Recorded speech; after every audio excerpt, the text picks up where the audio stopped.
Curhat Dones. Saya ditemani lagi sama Pak Kades. Akhirnya. Sama Pak Kades, kemana aja Pak Kades tuh? Ya memang aktivitas akhir-akhir ini cukup padat. Iya. Sampai ya alhamdulillah hari ini juga ketemu Ya, di Bu. acara yang Janji Kades sekarang sudah terpenuhi karena waktu itu sempat Pak Kades janji mau bawa ibu ke sini. Ibu ini Mau di apa nih? Di wawancara. Ajak ngobrol aja sama teman. Mau curhat ya? Kan curhat deh judulnya. Iya, Curhat ya. curhat aja. Udah lama juga Pak Kades saya nggak ketemu sama Bu Fitri. Oke. Ya karena saya sahabat juga sama beliau, tapi sibuk juga ternyata Iya. gitu. Bu Kades ingat nggak kita dulu bisnis terus? Ya inget lah kita bestie. Gimana? Nafira itu kan memang dulu Rias pengantin juga, pengantin Nafira juga. Setelah itu kita ada konveksi aksesoris Nafira juga. Nafira namanya. juga. Dulu juga kan kita waktu saya jadi perias, ya tukang foto, fotografernya gitu dan ya. saya itu tukang bawa bunga apa ya namanya bunga apa ya? Tukang bunga rias Iya. dulu sampai mengkondisikan, ingat Iya, itu sampai pelosok segala macam kita sempat bareng ya. Iya, Di wedding ya. Tapi masih wedding nih. Nah itu. Udah nggak ada waktu ya. Betul. Jadi semenjak si ayah atau siapa ini? Kalau si ayah jadi kepala desa, memang sepertinya saya sudah tidak ada waktu lagi untuk wedding. Jadi di stop dulu semua bisnis, di stop dari konveksi, dari wedding, dari semuanya. Sekarang mau berbakti. Berbakti Kayak saya, kalau boleh saya cerita, saya punya kisah dulu, inget gak? SMA tuh 18 kan? 18. SMA masih 18. Buat 17. Oh saya Bapak 17. Tetanggaan. Terus kuliah di STBA kan? Iya. Dulu tuh jurusan apa sih? Prancis, ngomong talevu. Oh, Italian. Bisa juga lah dikit-dikit. Dikit-dikit bisa. Dulu waktu di Prancis, waktu kuliah Prancis, Ya. saya tuh kan kita tuh nggak pernah lepas ya kalau kemana-mana Komunikasi. berdua. Betul. Ingat nggak kalau waktu di Ciamplas? Oh, Masa lalu. Dia bawa gitar, terus surprise dan akhirnya ini berhasil. saya yang cerita sedikit. Pada saat itu memang saya tuh mungkin pas hari ulang tahun ya dulu. Ulang tahun siapa sih? Ulang tahun. Cerita ini jadi terlihat saya yang bucin atau kumaha. Bucin. Jadi ini ulang tahun, gue tuh kesel. Ngapain sih diajak ke kosan? Terus gue kan pengen di acara spesial itu, gue pengen ketemu sama yang namanya Stebing. Pengen ketemu dengan pokoknya sahabat-sahabat yang Biasa. Saya sebutin. Kalau di kosan kan cuma teman-teman saya aja. Iya. tapi Kades nggak tahu bahwa saya tuh komunikasi pada saat itu. Saya nggak tahu dan luar biasa. Enggak, tapi sedikit aja kan itu tuh kisah waktu itu belum masih lajang kita masih lajang ya. Memang itu pada saat itu sedikit aja cerita, memang sudah ada optimis. Apa? Bahwa calon ini sudah menjadi calon suami bakal gitu. menjadi bebek gitu. Enggak juga sih.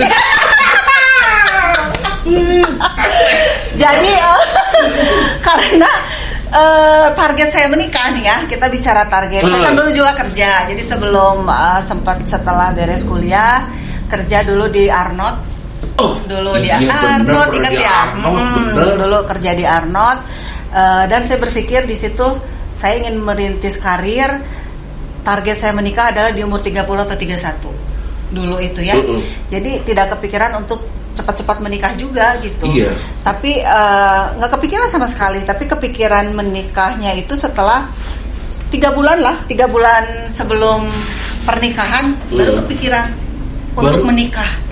Gitu. Jadi memang cepat sekali gitu. Jadi sebelumnya mah ya pengennya saya pengen karir gitu. Pakai hardtop tahun sebenarnya ya. Wanita karir banget lah. Si Judes tadi. Si bener dia Pak Kades emang Pak Kumpul ini harus serang ibu Judes. Jual mahal saya mada. Tapi di Arnold berapa lama ya dulu teh? Dulu berapa ya? 5 tahun lah hampir ya. Itu hampir PT Bonafit loh. Iya, itu adalah perusahaan asing sih sebetulnya masuknya ya, perusahaan asing dan maksudnya memang itu di sana itu 5 tahun bekerja, tidak cuman waktu itu memang gini, kalau boleh cerita nggak ya? Jadi dulu kan ada Unilever. Unilever itu kan dia pinternya itu dia tidak memakai karyawan gitu ya, tidak memakai karyawan, tapi memang ada karyawannya karyawan lepas-lepas aja kan kalau Unilever. Nah mungkin Arnold pun melihat ke situ gitu kan, kebetulan saya memang dulu karyawan tetap gitu, cuman dulu kondisi lagi goyang, pada akhirnya ada ada penyusutan lah gitu, ada penyusutan. Waktu itu saya kan jadi sekretaris NSM ya, National Sales Manager waktu itu, karena mungkin dipikir semua penyusutan di Bandung jadi semua harus kontrak. Sistemnya kontrak, nggak boleh ada pegawai tetap lagi. Outsourcing akhirnya dialih. Iya, seperti kan dulu kan ada kan zamannya memang seperti itu kan, sampai demo ya akhirnya. Saya demo. Saya ngajak yang lain untuk berdemo bahwa untuk kita kan dipaksa untuk mengundurkan diri, ya kan, dipaksa untuk mengundurkan diri. Sedangkan sebetulnya kita dipecat kan secara tidak langsung ya nggak sih? Cuma kan mereka tidak mau, yang namanya perusahaan kan. Kalau yang namanya dipecat kan pesangonnya besar. Mau beban dia lah. Betul, jadi otomatis ya judulnya mengundurkan diri, tapi kan saya pikir itu tidak adil. Jadi pada akhirnya saya ngajak SPG waktu itu karyawan-karyawan yang lain untuk yuk kita demo. Kita minta untuk pesangonnya lebih besar lagi. Itu sampai saya dulu dipanggil juga oleh banyak lah gitu ya, sama pusat segala macam, karena saya sangat vokal sekali waktu itu. Gitu. Tapi akhirnya alhamdulillah berhasil. Jadi pesangonnya jadi lebih besar waktu itu. Semuanya jadinya. 5 tahun loh ya, lumayan. 5 tahun, iya. Dan sukses itu, pesangon dapet tuh. Dapat langsung waktu itu saya setelah saya udah nggak mau kerja lagi waktu itu. Memang dari awalnya pun Pak Kades itu masih sendiri waktu di Arnold. Udah nikah. Malah si ayah itu sebelumnya udah bilang, Bun udahlah keluar kerja. Nggak ada feelingnya ya. keluar kerja ya. Biar nanti digaji lah ku ayah sana. Di Arnold misalkan digaji berapa, biar nanti diganti aja gajinya. Memang awalnya pun udah seperti itu, ternyata ya kejadian seperti itu perusahaannya. Ya udah akhirnya saya pun tidak mau kerja lagi. Dan mulailah di situ ikut rias pengantin, punya salon, bikin salon itu dari uang pesangon itu saya bikin salon, saya bikin segala macam. Iya, tapi gitu. dan kamu teh punya dasar pertimbangan rias pengantin teh pertamanya emang gelisnya sih ibu teh. Terus ayah receh. Terus maksudnya itu zaman kita itu. Rada ruas rias kan belum banyak. Ya, terus kumaha itu jadi supportnya memang itu yang jadi dasar. Memang waktu itu saya ikut kursusnya merias pengantin dan salon. Dan salon itu kan ada krimbat apa segala macam lah gitu kan, sampai mani, pedi itu semua ikut juga. Tapi ternyata saya buat salon, tapi passion saya ternyata bukan di salonnya, ternyata di rias pengantinnya itu, makanya lebih akhirnya saya tutup salonnya. Jadi saya lebih mengembangkan rias pengantinnya ini. Gitu. Tapi sempat juga salon buka salon pernah. Di Sadang juga pernah ya dulu, di Katapang juga ada juga salon gitu dulu. Sedikit saya tambahin, memang pada saat itu perjanjian awal berhenti kerja, tapi kalau punya usaha saya pasti support.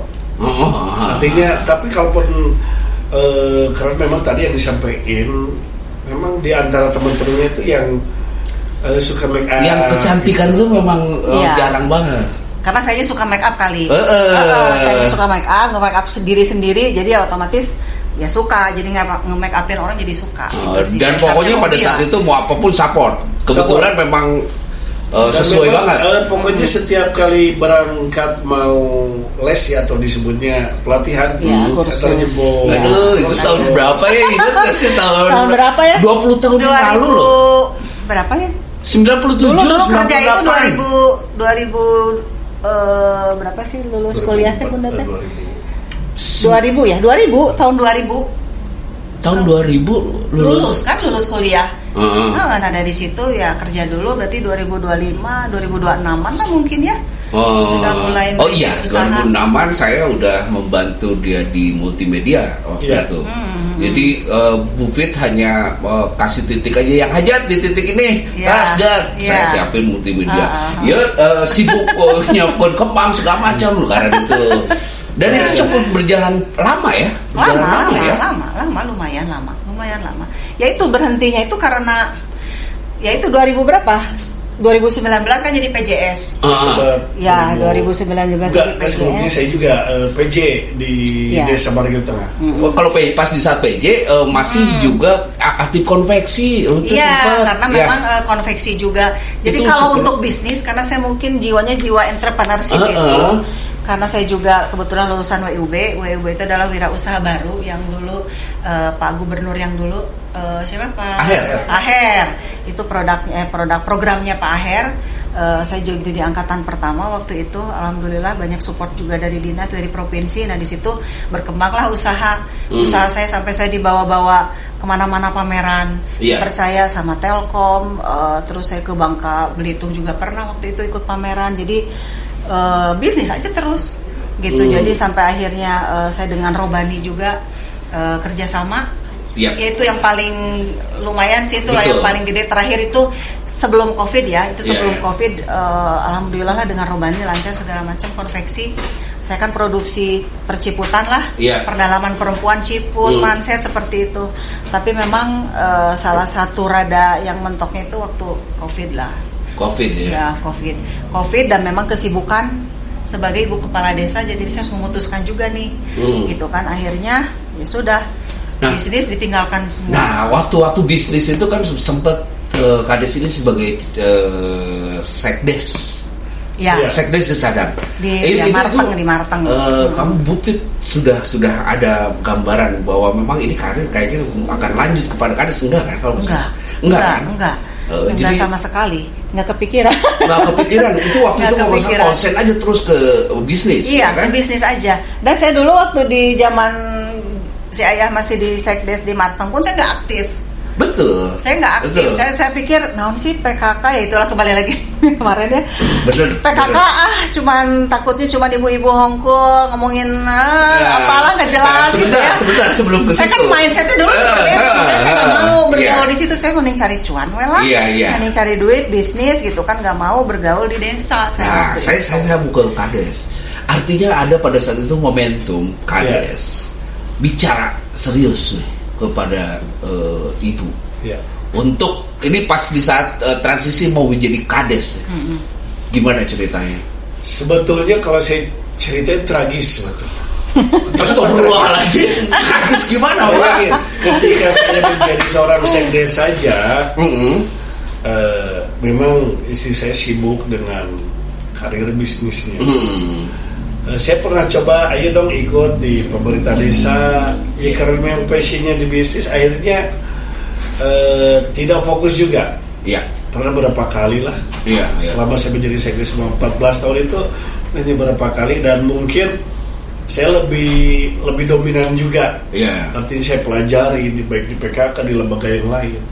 Kenapa saya katakan tragis? Karena pada saat awal-awal menjabat COVID, waktu itu istri saya ini di kamar ini lagi terdiam, termenung, dan kelihatannya baru beres nangis gitu.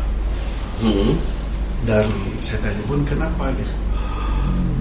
Jadi jawabannya itu karena menjadi seorang ibu Kades itu ternyata sibuk banget gitu. Jadi saya tuh nggak tahan, sampai akhirnya saya lebih memberikan motivasi, memberikan dukungan supaya dan saya mengingatkan, ingat Bun, ketika saya menyampaikan kampanye pada saat itu, yang saya sampaikan itu cuma satu. Saya menyampaikan kepada warga masyarakat itu, saya ingin mewakafkan diri. Nah, itu dia. Dan berat. Itu dia berat banget. Dan presentasinya berapa persen untuk keluarga? Dan presentasinya 99% saya dedikasikan 1% pembeli. dipersiapkan. Luar biasa ya. Iya, tapi balik lagi sebelum ini kan udah kampanye, artinya memang sudah punya pada gambaran, udah ada restu menyampaikan visi misi dan selalu menyampaikan kampanye itu saya berdua. Bon di samping saya selalu menemani luar biasa, dan istri saya pada saat itu memberikan dukungan penuh. Nah ketika di kamar tertegun dengan segala sedihnya, artinya ya ada hal yang belum bisa menerima bahwa wah pagi-pagi harus masak buat anak, harus mempersiapkan masak buat anak, kemudian harus prepare buat persiapan rapat PKK, kemudian harus memantau anak-anak lagi, sampai akhirnya sampai sekarang mungkin ketemu itu saya paling lama itu durasinya paling lama 1 jam kalau di rumah. Itu yang sampai sekarang extraordinary ya. Jadi bangun pagi-pagi jam 5 udah masak.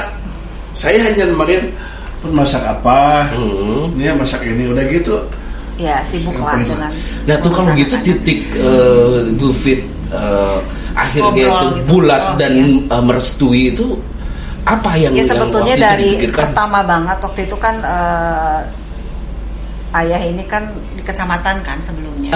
Di kecamatan. Ya, setelah jadi sekdes itu kan diangkat jadi ASN, kemudian bekerja di kecamatan.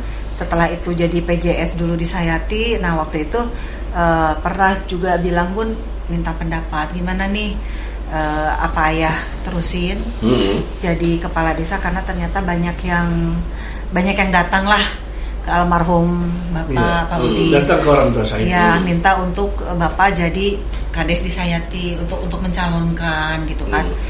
Saya bilang terus ASN-nya gimana? Kan waktu itu posisi memang ASN gitu kan. Kalau ASN memang bisa cuti kan. Dulu kan sebelumnya memang nggak bisa ya. Cuma peraturan baru ternyata harus bisa cuti. Ya, cuti ternyata peraturan baru itu bisa. Terus saya bilang ya udah coba istikharah aja lah seperti apa gitu ya.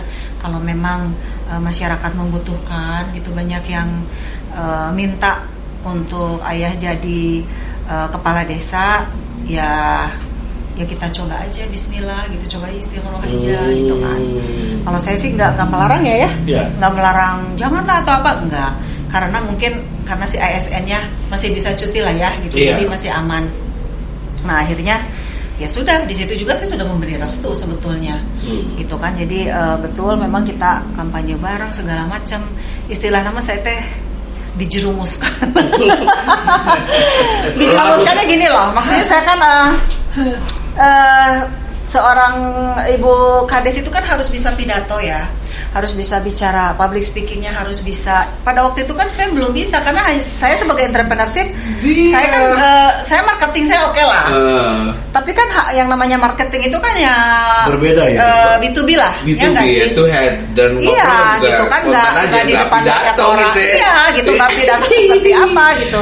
Dan disuntrungkan nanti dijerumuskannya teh pada waktu kampanye, langsung mempersilakan istri saya, iya tanpa settingan, jadi benar-benar ngejerumusin bapak. Ngejerumusin banget, saya tidak ada persiapan loh. Itu waktu itu yang kebayang sama saya si Bu Fitru udah support shock, udah lihat kondisi segala macam. Sih ini abdi karesen ya abi, terus gitu diputar pidato. Iya. Kita kumaha? Eta.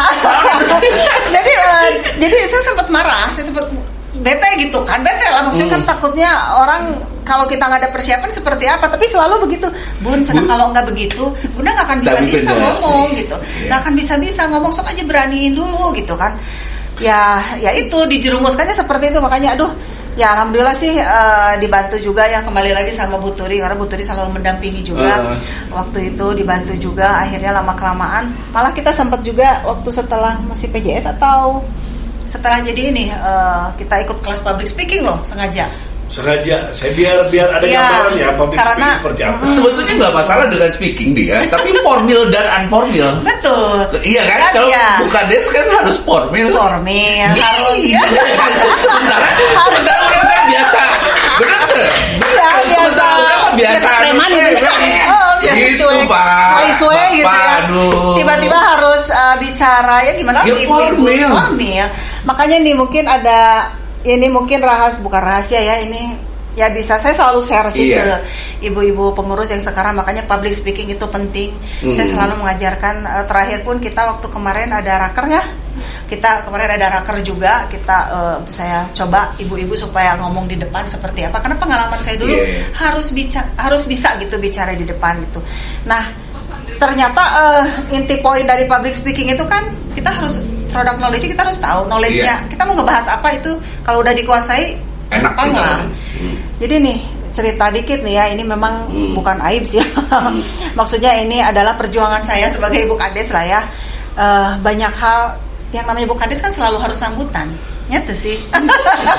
Rapat di desa Bu, nanti ada rapat, waktu itu rapat apa ya, Subkabe gitu kalau nggak salah, sama puskesmas juga waktu itu kalau nggak salah Bu, ada rapat gini-gini. Waduh, pembahasannya tentang apa? Saya bilang ini sampai saya nggak di rumah, saya sambil nyetir, saya googling, si ini tuh ngebahas misalkan Subkabe ini apa sih?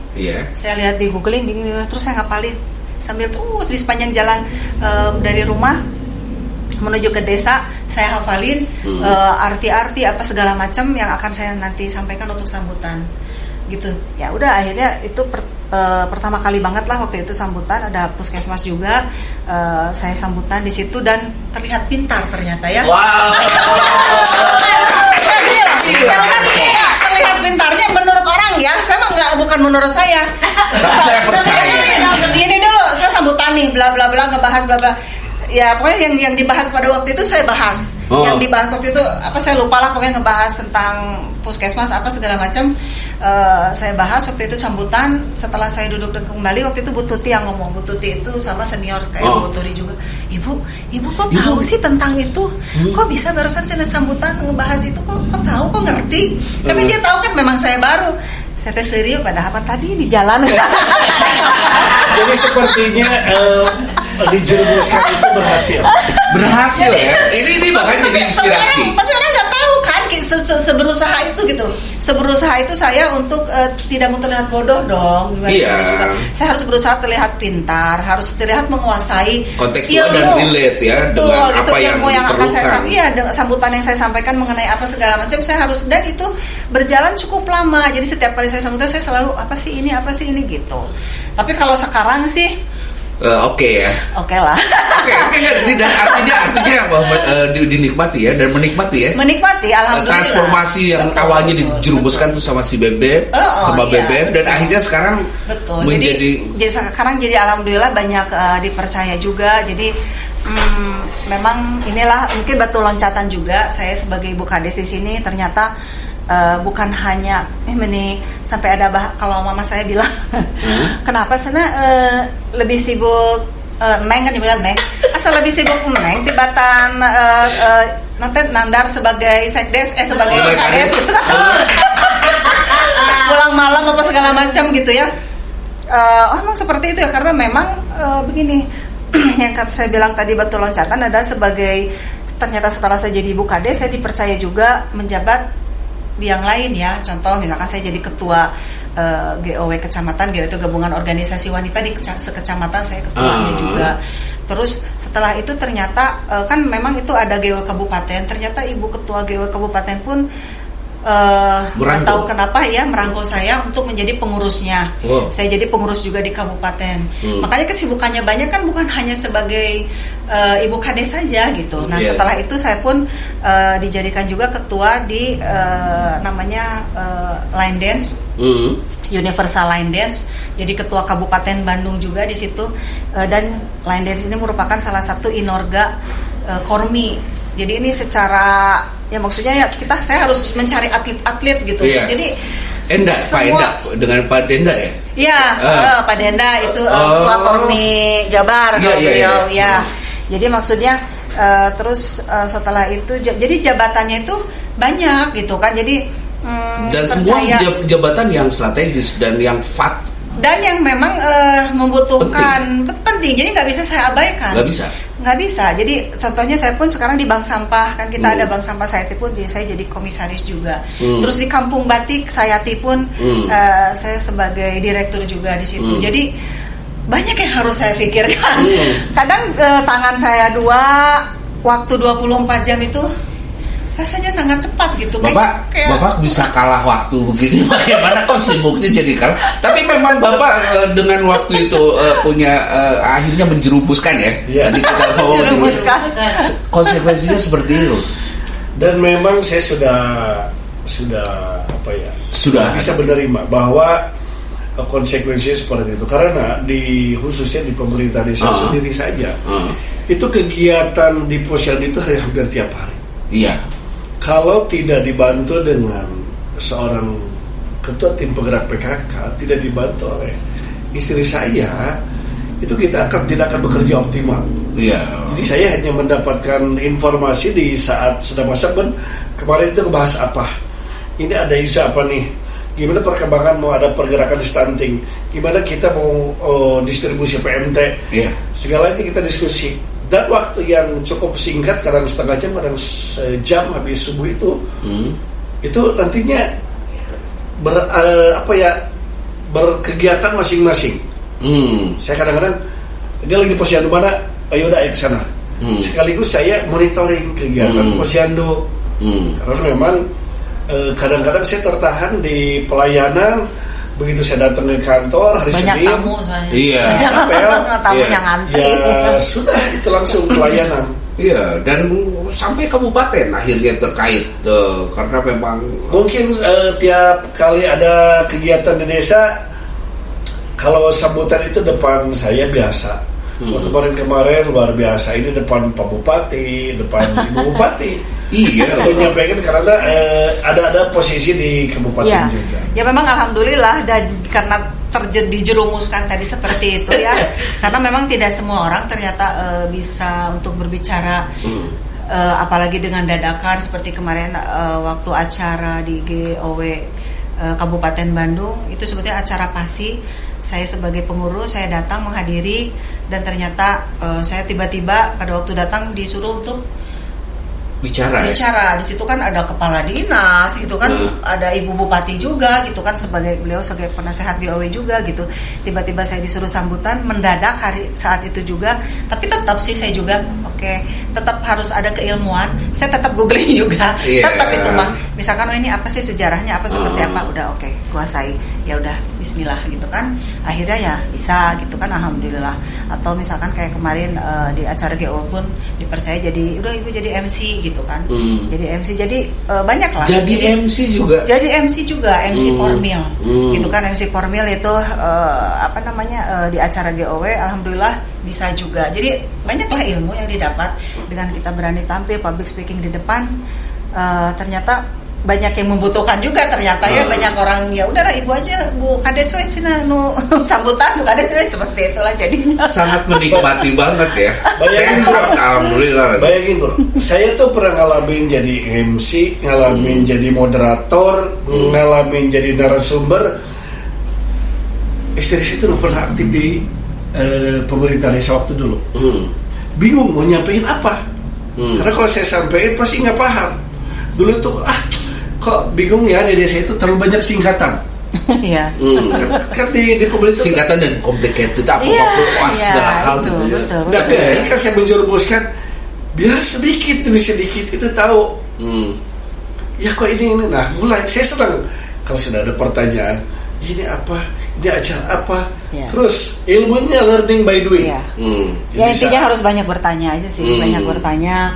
Cari literasi seperti apa, itu aja sih sebetulnya mah. Jadi pengetahuan harus penting lah. Jadi kalau sebagai Ibu Kades mah dari mulai peternakan harus tahu, pertanian harus tahu. Padahal kan bukan bidang saya lah gitu sebetulnya ya. Tapi semua bidang ini kita harus kuasai gitu. Gitu. Dan akhirnya Bu Camat bisik-bisik sama saya. Apa katanya? Bisik-bisik tetangga. Ini kenapa ya? Kok lebih pintar istrinya kan? Bagus. Enggak, saya juga sebetulnya dalam hati dari tadi ini dibuat. Artinya Bapak berhasil. Karena ini aja deh, tapi secara pribadi transformasi buat beliau ini berat tuh sebetulnya. Pertama entrepreneur, ya. Kalau udah entrepreneur Pak, ngomongin atau kerana-kerana yang kayak begini ini malas banget Bu ya. Iya betul. Complicated aja paradoxing gitu iya, kan. Iya. Nah ini transformasi hidup itu buat gue udah ngalenyap berapa istilahnya. Nah terus udah gitu itu sempat juga tuh rada-rada ya oke lah gue terima tapi belum action tuh. Sempat juga kan? Iya. Sampai akhirnya terjerumus juga pidato men. Sampai akhirnya secara formil beliau sukses untuk bicara di depan orang. Itu kan yang menjadi poinnya. Dan lagi gini Bu, Pak PKK. Yang menjadi poin penting dalam pemberdayaan kesejahteraan. Dengan 10 program PKK juga. Bapak cepengan pisan ya jantan Bapak berhasil. Di sisi lain saya Bapak sukses untuk saat ini. Sukses mendidik katanya. Sukses mendidik. Kamu peminta ya Ibu Bu pincang Bu.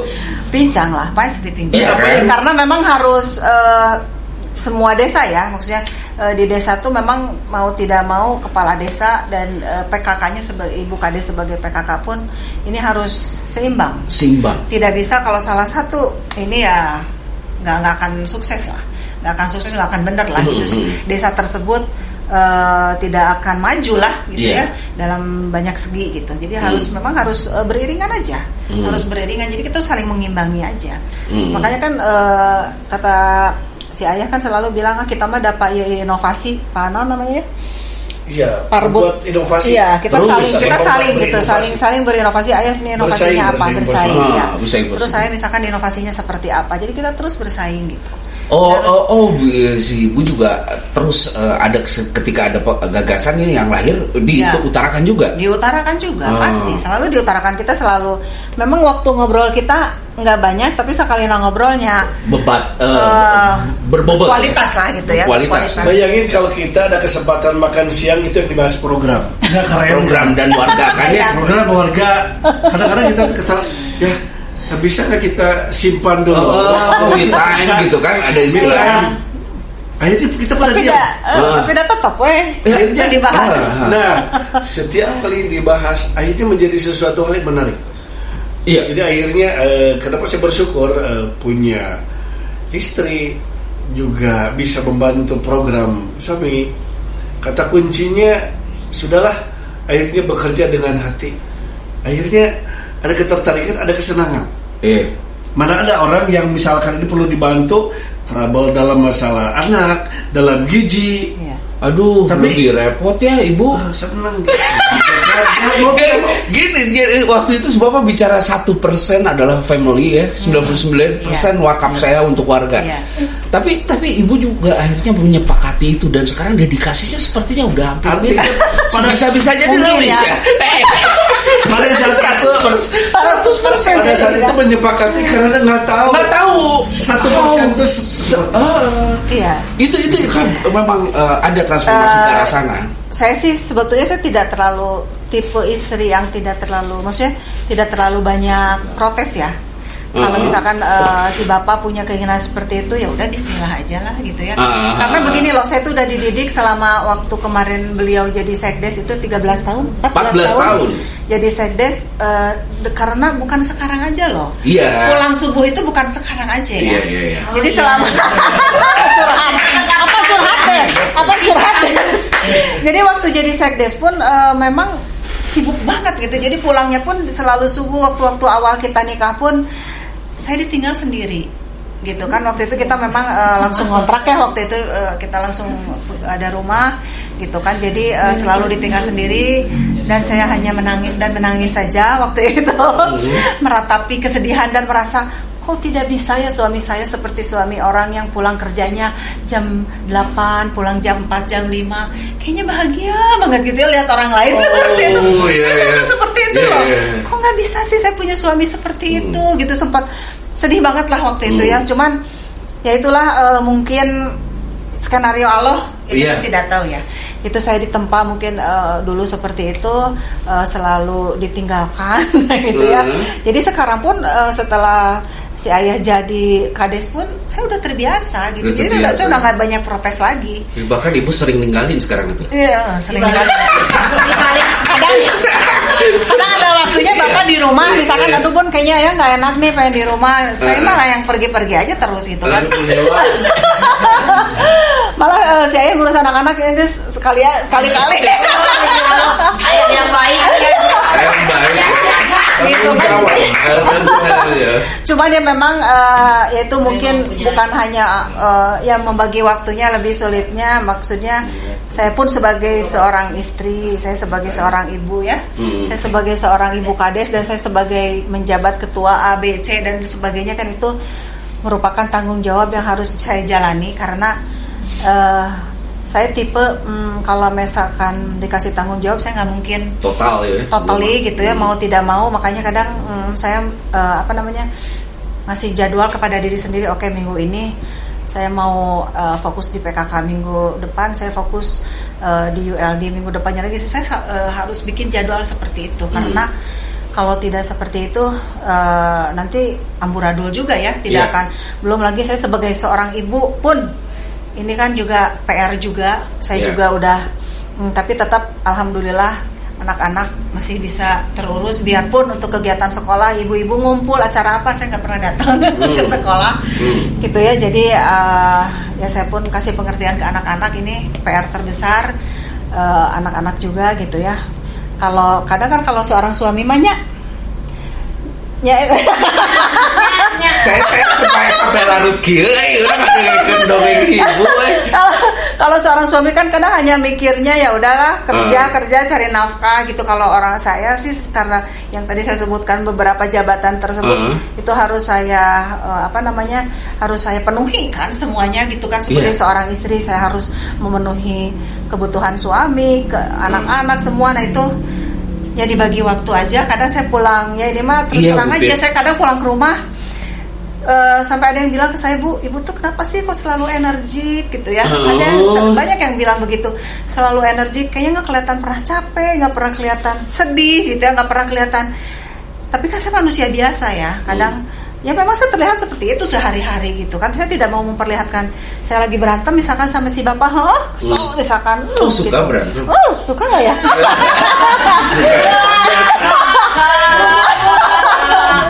Tapi tidak pernah saya perlihatkan ke ibu-ibu. Maksudnya ibu-ibu taunya saya akur-akur gitunya, tidak ada masalah apa-apa gitu. Jadi karena tidak semua orang tidak perlu tahu lah, orang kesedihan kita nggak perlu tahu gitu kan. Tapi Bu Fit itu kan berat Bu. Berat. Jadi Batak kalau sampai rumah nih lelah, capek, udah bisa diganggu-gugat, lemas gitu kan, orang nggak tahu gitu ya. Besoknya kegiatan lagi gitu. Kadang apalagi sekarang umur sudah mulai jelita ya, saya jelang 50 tahun kita ya. Kita ya semua ya. Jadi ya itu juga faktor U juga. Jadi sekarang lebih lebih banyakin vitamin apa segala macam lah intinya. Tapi memang tapi kalau Tebing bilang dia totali banget dan itu yang sepertinya yang menjadikan energik dan lu fresh aja, kalau menurut Tebing ya. Sekarang pada capek banget nih kelihatan. Capek banget ya, baru aja dari pameran, dari mana lah pasti dibayang lah ya. Karena gini, ini yang digarisbawahi. Kalau dulu kan kita hanya berpikir kita dan keluarga udah selesai. Iya betul. Dulu. Kalau sekarang kan belum aja si A misalnya tuh datang atau masalah, si B datang. Si C itu kan bukan masalah kita, Bet. Itu beratnya buat Tebing, Bet. Iya betul. Kenapa lu bisa gitu? Ya itu sih intinya tanggung jawab lagi ya balik. Terus saya kan mungkin saya tipe perfeksionis juga ya orangnya. Jadi kadang sebetulnya bisa saja kalau saya dengan banyak kesibukan segala macam bisa misalkan mewakilkan. Bu tolong deh, tapi saya nggak bisa. Saya harus ngecek sampai sama sekretaris pun dibuatkan surat, saya harus baca sendiri. Ada salah apa segala macam harus dikoreksi. Jadi saya tipe perfeksionis. Jadi dalam semua bidang saya harus terjun langsung. Itu emang capek sih. Jadi bukannya kita nggak percaya sama orang ya, bukan nggak percaya sama orang, cuman intinya, tapi make sure. Iya, karena saya tidak mau kalau saya bikin program atau apa segala macam ada ada kesalahan sedikit atau segala macam, saya nggak mau gitu. Jadi saya harus benar-benar saya kalau udah punya sesuatu hal saya harus benar-benar into, jadi harus benar-benar masuk ke dalam itu gitu kan. Nah terus juga mengenai yang tadi memang masalah A, B, C dan memang akhirnya memang mau tidak mau itu hati kita terpanggil. Jadi gimana otomatis ya? Terpanggil, otomatis ya. Otomatis saya harus membantu gitu. Jadi itu mungkin ditempa selama Ibu Kades jadi berapa tahun? Iya. Ya gitu, yang asalnya saya sangat cuek sama orang, saya nggak. Loh, cuek banget. Saya cuek banget. Saya untuk bertatapan sama orang juga, saya lebih suka menunduk kalau jalan gitu. Yeah. Untuk saya hai sama orang pun saya males gitu dulu seperti itu. Tapi akhirnya kan sekarang tidak bisa seperti itu gitu. Jadi karena saya tanggung jawab seperti ini, jadi saya harus dekat dengan warga. Bukan pencitraan ya. Di sini mah disebut pencitraan, enggak. Jadi kalau akhirnya pencitraan mah gampang ya. Kita mau ngomongin. Tapi kalau pencitraan capek loh. Capek Itu lelah banget kalau hanya pencitraan saja. Karena terido ya, kumaha dari hati kan, enggak dari hati. Hanya pencitraan saja pasti capek. Tapi akhirnya kita mungkin awalnya oke lah. Saya juga tidak memungkiri mungkin awalnya oke lah. Saya kan ini selalu bilang, Bun, ayah juga dulu nggak pernah senyum sama orang, tapi belajar waktu dari Sekdes gimana caranya keluar rumah, orang nggak kenal sama kita senyum gitu kan. Jadi senyum padahal nggak kenal, sampai sekarang itu masih dipraktekkan. Kadang dia senyum, ya siapa nggak tahu ya juga lupa. Senyum aja. Nah itu saya praktekkan sekarang pun. Jadi saya keluar dari rumah, saya lagi bete, bad mood, pas saya lagi di jalan, saya terhadap diri saya gitu, positif, betul, senyum sendiri bisa. Karena ya bukannya pencitraan juga. Jadi pada waktu kita ketemu orang ya harus senyum gitu, biar bagaimana dalam kondisi apapun ya. Tapi lama kelamaan kan itu timbul dari hati. Si ayah pun awalnya mungkin dulu terpaksa ya harus senyum cerita ke saya begitu. Cuman karena akhirnya terbiasa, timbul dari hati ya. Jadi biasa, jadi senyum. Jadi lo harus tahu senyum itu sebagian daripada iman. Saya jadi sangat belajar nih Pak. Jadi Kades itu ternyata, mohon maaf ya, saya bukannya karena di depan mulia ya. Karena gini, saya tahu Bapak berarah senyum ke batu ke kubur. Ya bolotatnya ya. Ya ini maksud saya tentang transformasi diri Pak. Ya, dan saya merasakan banget bahwa gila ya, bisa berubah ternyata. Ini tentang warga ya. Ditegaskan lagi tentang wakaf, dan Ibu ternyata sudah statusnya wakaf loh. Iya. Wakafkan diri loh. Mungkin ya sama ya. Iya itu. Tanpa harus dibicarakan gitu ya. Iya, udah sama kan, itu seru banget. Dan ini yang apa ya? Ya paling tidak dedikasi yang tinggi juga sebagai pimpinan desa, Solo Desa ya untuk warga. Sejauh itu belum ke persoalan ya. Belum ke persoalan. Memang ketika ada permasalahan desa, itu tadi kita sering kalau ada waktu nih, Bun mau makan siang, senangnya luar biasa. Iya, itu kadang gitu, kadang Bun lagi di mana gitu ya, misalkan lagi sama ibu-ibu atau gimana, makan siang yuk gitu. Ya udah ayo, sengaja kita nyuri waktu, sengaja ya tuh nyuri waktu. Nyuri waktu biar kita bisa ngobrol berduaan. Katanya capek kan kita dari kemarin belum sempat ngobrol segala macam. Ya udah kita nikmatin aja seperti itu. Nah, artinya ketika ketemu pun jadi ada bahasan itu tadi. Jadi masalah-masalah di PKK apa sih, ada hal penting ya? Di pemerintah ada hal penting ya? Sehingga itu menjadi obrolan santai yang bisa dinikmati. Jarang loh. Kadang-kadang saya juga heran kenapa ya? Karena memang sama-sama merasakan. Jadi ada saya tukar pendapat, tukar pikiran, saran, ini gimana ya? Kita ada masalah gini.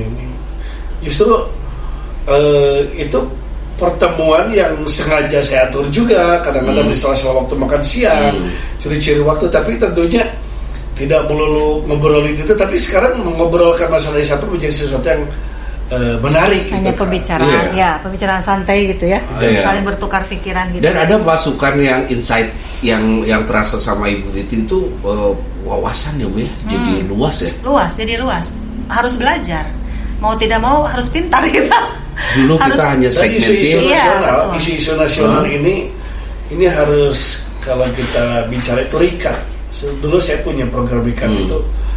Jadi birokrasi cepat.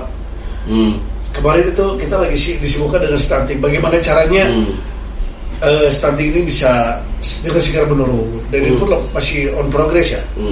Apalagi ketika tahun 2019 ya dilantik 19 Oktober waktu itu ya, dan di awal 2020 harusnya saya sudah masuk ke program yang sudah saya rencanakan. Waktu itu COVID. Iya. Nah, dari situ banyak banget belajar praktek, hampir tiap hari itu belajar bicara sosial. Nah, di situ sentuhannya. Dari situ mulai banyak komunikasi, tetapi komunikasinya pun ya tetap sebentar-sebentar. Saya mungkin luar biasa buat teman-teman relawan yang hadir. Relawan yang setiap hari harus masak, setiap hari harus lihat warga mana yang butuh makan, warga mana yang butuh perhatian, warga mana yang perlu komunikasi, bahkan warga mana yang perlu dianterin makanan, biar kita beliin deh makanan, dia pesan apa segala macam. Dan fase-fasenya itu luar biasa loh. Dan saya masih benar-benar istilahnya tuh sangat saya sendiri merasakan shocknya yang dulu dirasakan shocknya si ibu nih. Karena memang saya tahu banget transformasinya. Dan yang pasti kan kita menelan yang namanya rasa-rasa yang sebelum-sebelumnya kita belum pernah rasakan. Ada sebel banget gitu segala macam. Itu gimana kamu nyikapinnya? Pernah sih waktu yang pernah rada-rada sangat bikin saya shock banget gitu ya. Pada waktu pemilihan waktu itu. Di sana kan banyak black campaign ya. Black campaign-nya luar biasa lah ya. Gitu, saya ngerasa jadi gini, maksudnya saya ngerasa tuh kok ya kenapa ya kok orang-orang tuh ke kita kok kayaknya ya untuk sebagian orang gitu yang black campaign itu kok kayaknya benci ke kita, padahal mereka nggak tahu siapa kita loh, kenal juga enggak loh, tapi kok mereka menjelek-jelekin kita salah apa sih sama mereka? Saya sampai sepolos itu, maksudnya kayak dulu kan saya nggak tahu dunia politik ya, nggak ngerti dunia politik itu sejahat itu gitu ya, saya nggak ngerti gitu, jadi saya merasa sakit hati banget waktu si ayah dijelekin, anak preman lah dulu tehnya, bukan nanti putra daerah mah apa segala macam, pokoknya banyaklah black campaign-nya. Itu time by time, hari-hari itu ngedengar aja. Iya, itu ngedengar aja. Seperti itu saya ngerasa sakit hatinya. Perasaan saya nggak punya salah sih sama mereka. Saya salah orang naon sih gitunya. Perasaan saya apakah memang saya punya salah sama mereka sehingga mereka ngejelek-jelekin kita gitu, sepolos itu saya. Ternyata kan memang politik itu begitu ya. Sebegitu jahatnya politik itu, saya mengerti sekarang. Jadi kalaupun ada sekarang misalkan timbul omongan-omongan yang negatif, mungkin lebih kuat lah kalau sekarang gitu. Kalau dulu mah ada kendali lah kalau itu. Kalau dulu stres. Dulu stres ngerasa.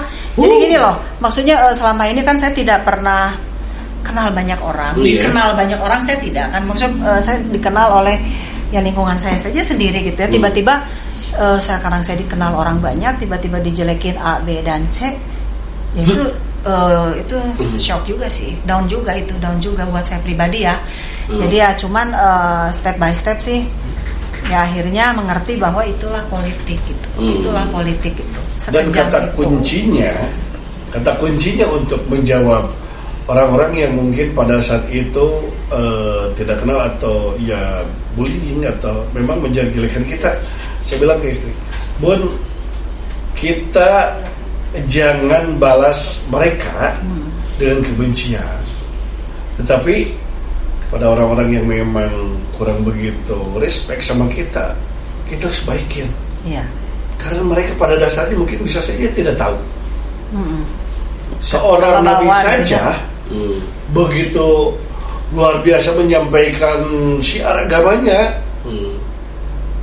Atau saya bilang, Bun, kita pada bukan nabi tapi sekelas nabi aja dijamin surganya udah luar biasa, tapi dia tetap sabar. Minimal kita mengutip sedikit lah. Walaupun ada sering kita kadang-kadang kenapa nangis? Ya itu tadi salah apa? Kemudian kok kenapa sih mereka sangat kuat? Karena memang dasarnya mereka itu nggak suka ya, sampai ada yang sampai sekarang ini nggak suka aja. Jadi jangan nggak pernah melihat kita dari sisi baik apa segala macam. Dia pokoknya kita memandang kita itu jelek aja. Oh, dan masih dihadapi itu, maksudnya masih ada di depan kita masih ya. ada, tetapi saya terus penguatan. Karena Kalau kita nyari kalau kita udah bicara bahwa kapan diri udah enjoy aja. Iya, betul.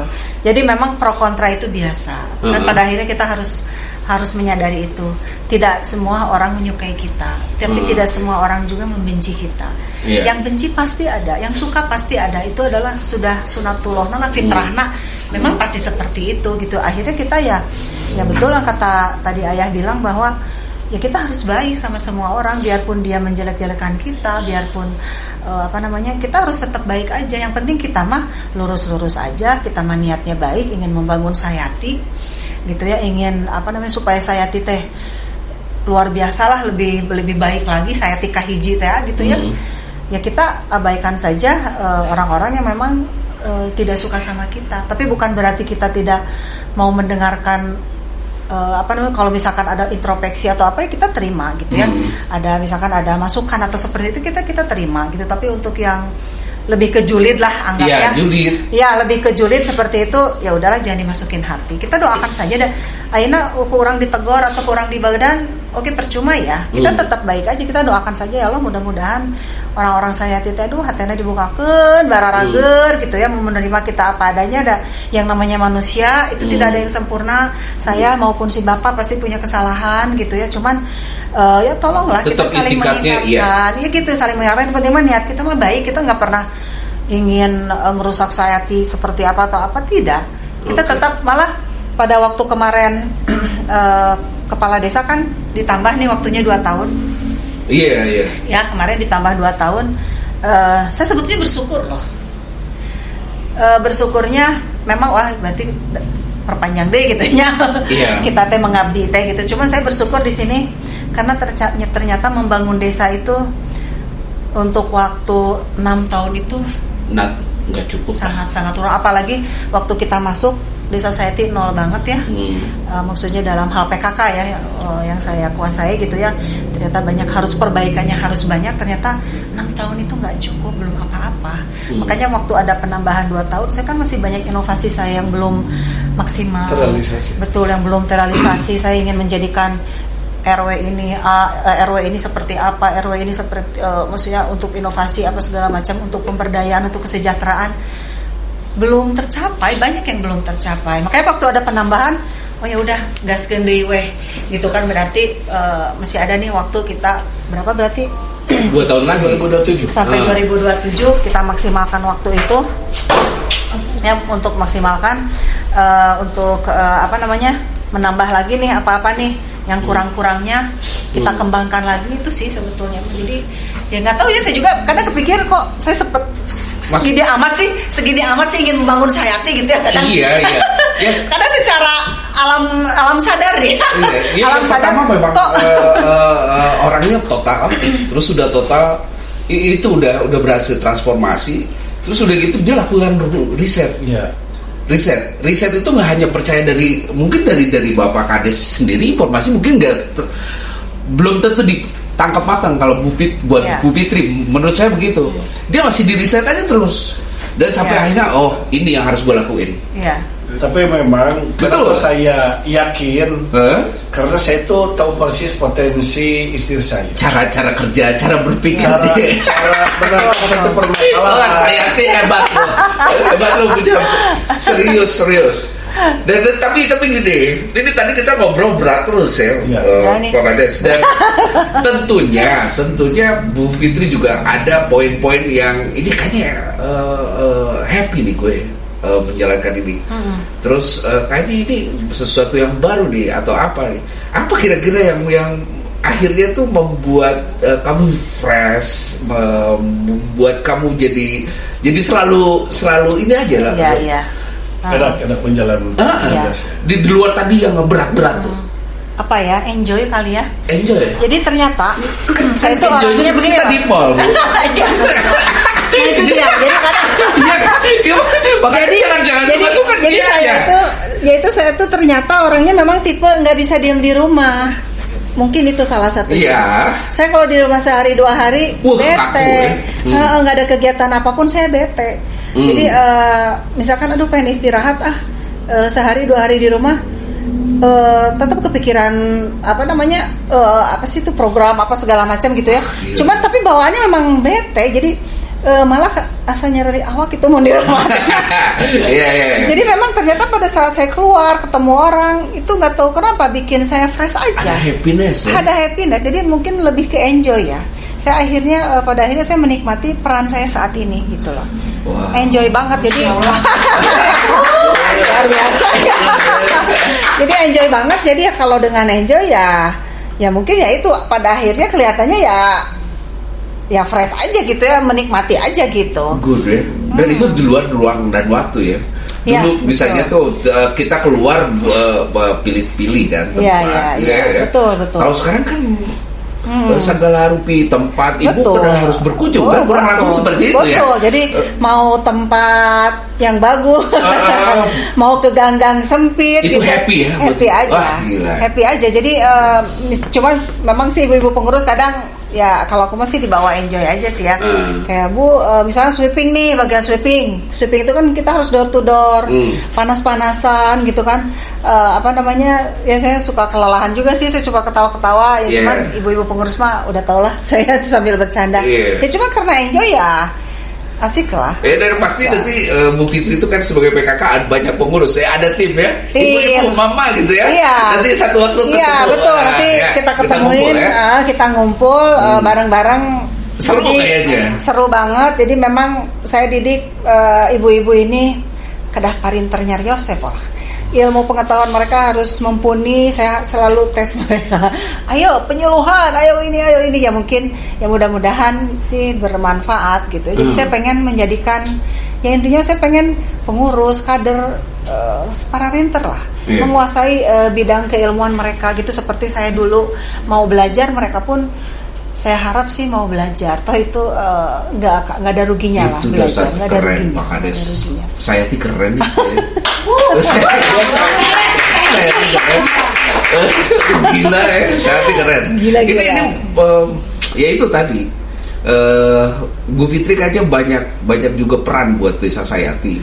Pastinya. Ya secara personal saya tahu kapasitasnya segala macam. Jadi kalau tumpah ke Sayati yakin akan keren. Salah satu bisnis sekarang bisnis kan kalau dulu mikirin bisnis pribadi Bu Fitri juga sekarang itu mengawasi bisnis salah satunya. Betul. Nah, salah satunya ini yang ada di depan kita nih bisa diobrolin nggak nih? Ya ini jadi di kita itu saya salah satu inovasi kita itu adalah Kampung Lidah Buaya. Ini adalah jelly. Lidah buaya. Ini jelly lidah buaya. Ini lidah buaya, men. Lidah buaya. Ini lidah buaya. Jadi gini, kenapa sih lidah buaya? Saya cerita sedikit mungkin. Kenapa sih lidah buaya? Ini coklat. Ya, coklat juga lidah buaya. Coklat lidah buaya. Coklat alit. Ini kan coklat alit namanya, coklat. Gitu. Jadi dasarnya. Ya. Jadi sebetulnya ini terinspirasi dari kakak saya. Kakak saya itu senang menanam gitu ya. Dia waktu itu jalan-jalan ke Bogor, belilah benih-benih lidah buaya ditanam di rumah. Nah dari situ saya timbul terinspirasi, kenapa enggak ya kita bikin kampung lidah buaya di Sayati, di mana lidah buaya ini adalah tanaman yang sangat mudah diurusnya, istilahnya seminggu sekali cebor juga aman gitulah, dan bermanfaat dari mulai lendirnya, kulitnya, semua tidak ada yang terbuang. Gitu betul. Kan betul ya. Nah jadi akhirnya saya pun sampai beli ke Bogor waktu itu benihnya. Kita di RW 13 kita ada lahan di sana. Cocok tanam lidah buaya tuh. Ada. Jadi di situ kita ada KWT kelompok wanita tani. Kita ada greenhouse-nya di sana. Kita bukan kembang biakan kali ya. Ya kita tanam lidah buaya dari mulai kecil sampai besar. Sekarang sudah disebutlah kampung lidah buaya. Setiap warga kita kasih 1 pot biar mereka menanam juga. Kita kasih gratis. Nanti kalau sudah besar dijual oleh KKWT.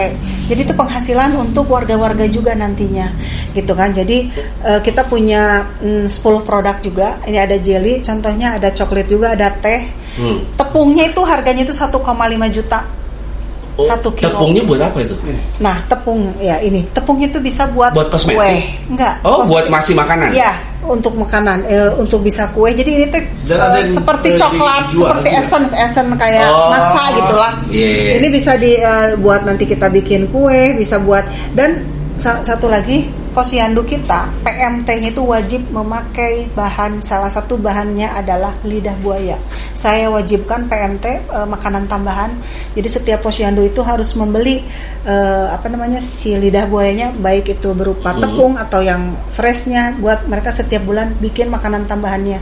Nah, ini juga suatu inovasi karena saya pikir di Kabupaten Bandung belum ada makanan khas yang yang memang harus ada gitu ya, si bahannya. Ini baru di kita lidah buaya gitu kan. Jadi intinya untuk pemberdayaan juga, dan inilah yang dilirik kemarin waktu kita lomba yang menjadi perhatian dari ibu-ibu Kabupaten Bandung, PKK Kabupaten Bandung. Kok bisa sih di desa saya yang padat penduduk bisa punya kebun lidah buaya waktu itu gitu. Makanya saya itu presentasi karena saya jalur marketing, pintar ngomong. Maksudnya saya kan kalau berdagang kan kita harus pintar bicara. Saya menceritakan presentasi mengenai Kalibaya ini, dan mereka sangat-sangat tertarik. Apa Kalibaya? Kalibaya, Kampung Lidah Buaya Kampung gitu. Jadi Lidah Buaya. Ya ini produk-produk kita ada 10 produk. Ada cendolnya juga, ada bolu lidah buaya juga gitu lah. Ini produk original. Ya, jadi ini dijadikan produk unggulan Sayati sebetulnya. Dan ini original. Iya, original. Karena memang cikal bakal ide gagasan segala macam. Yang namanya lidah buaya itu baru di Jawa, itu baru ada di Malang. Untuk kampung lidah buayanya gitu ya. Mereka itunya ada di Malang, dan yang terbesar itu pasti jelas di Kalimantan kan. Mereka ekspor terbesar itu adalah di Kalimantan. Nah, saya meniru sebetulnya ATM-nya. Kan kalau UMKM begitu ya, ATM amati, tiru dan modifikasi. Saya lihat produk di Kalimantan apa saja sih lidah buaya. Nah, ini contoh-contohnya seperti ini Kalimantan. Di Kalimantan pun ada produk-produk seperti ini gitu. Oh, ini apa nih, teh yang kayak teh? Teh. Ya ini teh lidah buaya. Ini teh lidah buaya juga. Ya, kopi juga ada. Kopi lidah buaya juga ada. Wow. Gitu. Jadi ini luar biasa sih, tinggal kita lebih kembangkan lagi ke depannya. Jadi itu PR saya tuh, makanya tadi si Bapak nambah 2 tahun tuh karena ini proses ini tuh belum, saya kan harus bikin PR teh halal segala macam ini dan harus mengembangkan supaya benar-benar jadi penghasilan tambahan buat ibu-ibu. Nah kan itu PR saya gitu, supaya bermanfaatnya mereka ada tambahan lah gitu. Saat ini kan masih proses ini, gitu belum maksimal, makanya dengan adanya tambahan waktu ya mudah-mudahan kedepannya kalaupun kita sudah beres, misalkan minimal ada legacy kita lah. Legacy dan kesempatan untuk ada legacy kita bahwa ibu-ibu teh di sini teh lebih sejahtera lah, intinya seperti itu dengan adanya ini. Gitu. Seru Pak Kades bawa Bu Fitri kesini tuh sumpah Pak Kades. Tapi Pak Kades bersyukur sekali sepertinya ya dengan kondisi ini. Jelas. Karena memang selain melengkapi program, kemudian yang lebih luar biasa lagi, kita itu seolah-olah bersaing untuk sesuatu hal inovasi. Tapi yang poin cita-cita dan mimpi Bapak yang dulu-dulu ini sepertinya sudah mulai fazanya itu sudah dibantu dengan eksistensi Ibu Kades. Dengan proses hampir berapa puluh tahun ya, semenjak saya jadi sekdes tugas di kecamatan, baru berasa enjoynya itu justru sekarang. Ketika menjadi seorang ibu kepala desa yang kesibukannya melebihi saya, tetapi luar biasa lagi totally. Jadi buat saya sekarang kalau ketemu sama Bu Fit, Bu Kades ya. Biasa. Tapi seru karena memang seru. Ini aja kayaknya ngobrol kayaknya nggak cukup deh. Makanya satu waktu saya minta Bu Fitri untuk datang lagi, ajak tim yang diceritain ya, Bu PKK. Iya. Oke, satu yang harus Ibu juga sampaikan di sini untuk Sayati, Bu. Tadi memang salah satunya cita-citanya itu membengat. Tapi Sayati ini notabene memang bukan tempat lahir Ibu. Tapi Ibu sepertinya mencintai Sayati. Apa sebetulnya? Panggilan hati sih ya. Panggilan hati. Jadi saya sudah dekat dengan warga, sudah dekat dengan ibu-ibunya, jadi serasa sebanyak saudara lah. Wow. Ya nggak sih, kita nambah silaturahmi, banyak saudara, biarpun awalnya tidak kenal, lingkungan saya tidak dulu, kan saya memang tempat hanya ngelewat doang dong. Iya, saya kan aja. di Katapang ya rumah, jadi hanya melintas.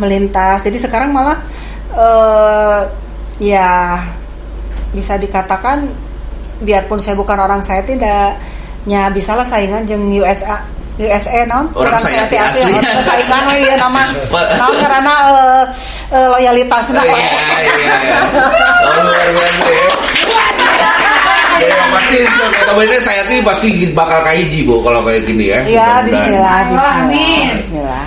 Terima kasih ya Bu Fitri ya udah mampir di Curhat Dong Des. Doakan Curhat Dong Des juga bisa terus manfaat dan bisa jadi tempat ngobrol kita.